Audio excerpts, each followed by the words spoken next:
ఇప్పటి వరకు మెగా అభిమానులే ఈ గేమ్ చేంజర్ గురించి వెయిట్ చేస్తున్నారు. పుష్ప 2 తర్వాత బాక్స్ ఆఫీస్ ని కొల్లగొట్టడానికి రామ్ చరణ్ అన్న గేమ్ చేంజర్ తో వచ్చేస్తున్నాడు. ఈ సినిమా నుండి మొన్న దోప్ సాంగ్ అయితే రిలీజ్ అయింది. ఈ దోప్ సాంగ్ అయితే నెక్స్ట్ లెవెల్ ఉందనే చెప్పొచ్చు.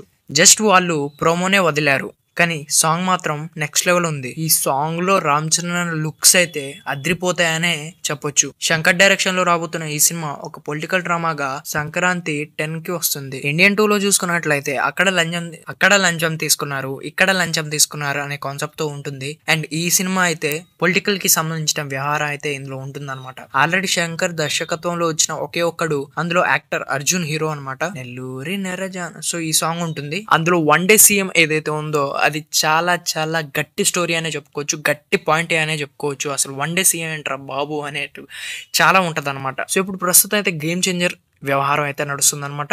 ఇందులో రామ్ చరణ్ అన్న పొలిటికల్ గా అయితే లుకింగ్ చాలా బాగుందనే చెప్పొచ్చు. అండ్ హీరో ఇందులో డబుల్ యాక్షన్ కూడా ఉంటుందని చెప్పేసి బయట న్యూస్ అయితే వస్తున్నాయి.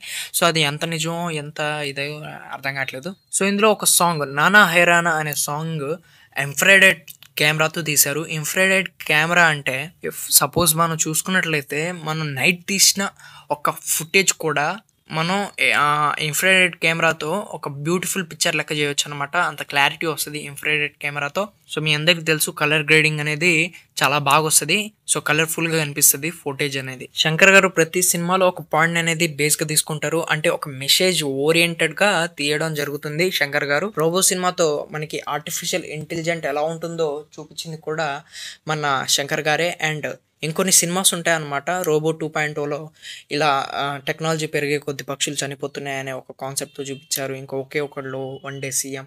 సో ఇలా చాలా స్టోరీస్ అనేది మనం శంకర్ గారి దగ్గర నుండి ఎక్స్పెక్ట్ చేయొచ్చు. సో RRR తర్వాత మనం నెక్స్ట్ ఫిలిం ఏం చేయాలని ఆ రామ్ చరణ్ గారు ఆలోచిస్తుంటే ఎమ్మటి శంకర్ గారి దగ్గర నుండి ఫోన్ వచ్చిందనమాట. సో ఇట్లా స్టోరీ ఇవంతా విన్నప్పుడు రామ్ చరణ్కి ఎస్ ఇది చాలా బాగుందని చెప్పేసి అనడంతో సో ఈ RRR తర్వాత ఇదే ఫిక్స్ చేయడం జరిగింది.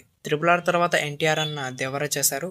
ఇప్పుడు RRR తర్వాత రామ్ చరణ్ అన్న గేమ్ చేంజర్ మూవీ చేశారనమాట. సో ఈ మూవీ ఆల్మోస్ట్ అయిపోయింది. సో అన్ని ప్రొడక్షన్ వర్క్స్ అవన్నీ అయిపోయింది అనమాట. ఎప్పుడో రిలీజ్ చేయాలి బట్ చేయలేదు. సో నేనైతే ఈగర్గా వెయిట్ చేస్తున్నాను. ఈ మూవీ కోసం ఎంతమంది వెయిట్ చేస్తున్నారో కామెంట్ చేయండి ఫ్రెండ్స్. బాయ్.